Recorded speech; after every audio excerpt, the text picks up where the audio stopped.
Monsieur le Président, mes chers collègues, voilà une décision modificative qui ne manque pas de nous interroger tant elle présente des chiffres inhabituels. Le premier chiffre, c'est bien sûr les 60,7 millions d'euros en recettes nouvelles de fonctionnement. Si on ne regarde que les recettes fiscales, on est encore à 47,1 millions.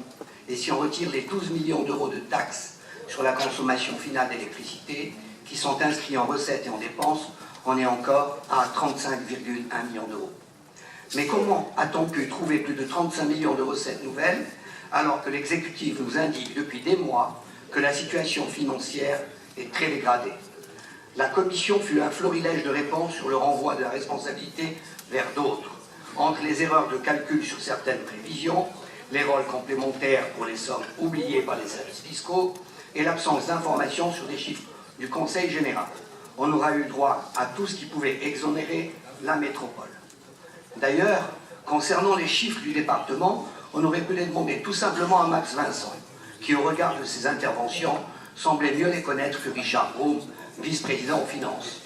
Il faut dire que ce dernier fut un peu court en explication, puisque pour toute réponse, on a eu droit de sa part à un « on ne savait pas ». C'est ballot de ne pas savoir celui qui doit faire la prospective financière pluriannuelle de notre collectivité.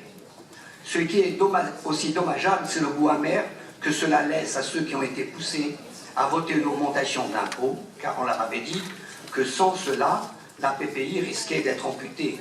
Car si je reprends les chiffres présentés en comité budgétaire, le 14 novembre 2014, la hausse de 5% d'impôts nous rapporte 19 millions d'euros en impôts ménages et 10 millions en fiscalité professionnelle, soit 29 millions d'euros. C'est moins que les recettes nouvelles de 35,1 millions d'euros, c'était plus haut.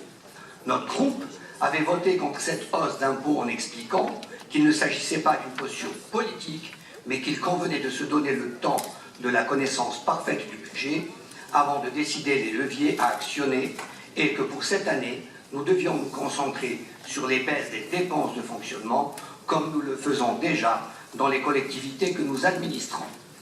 Votre DM nous donne raison, mais nous n'en tirerons aucune gloire. Le contribuable métropolitain avait pu constater que grâce à la majorité actuelle, il payait plus d'impôts. Maintenant, il sait que grâce à ceux qui ont voté l'augmentation, il paye trop d'impôts. Nous nous souvenons aussi qu'ici, il avait été dit que cette augmentation d'impôts ne servirait que pour financer les dépenses d'investissement. La conséquence de cette recette nouvelle aurait donc pu donner une augmentation ou tout au moins une stabilité des dépenses d'investissement.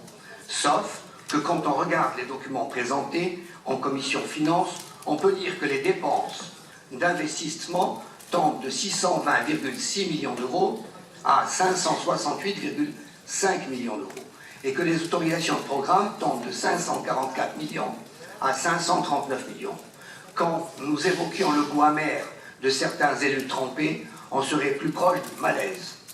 Dans le détail de ces baisses, on observe que sur 17 millions, le développement économique est réduit à 2 millions d'euros, le rayonnement international dont vous avez fait la réclame perd 10 millions d'euros.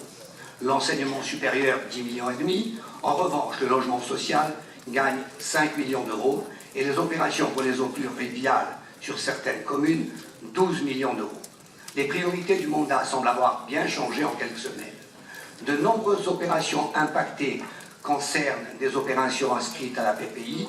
Nous aurions aimé avoir un échange préalable sur ces évolutions, car nous savons, comme nous l'avions indiqué au moment du vote de la PPI, que les projets évoluent, que l'instruction peut être retardée pour des raisons techniques, administratives ou autres, et qu'il est donc bien logique que les fonds disponibles soient utilisés pour les dossiers prêts à être engagés.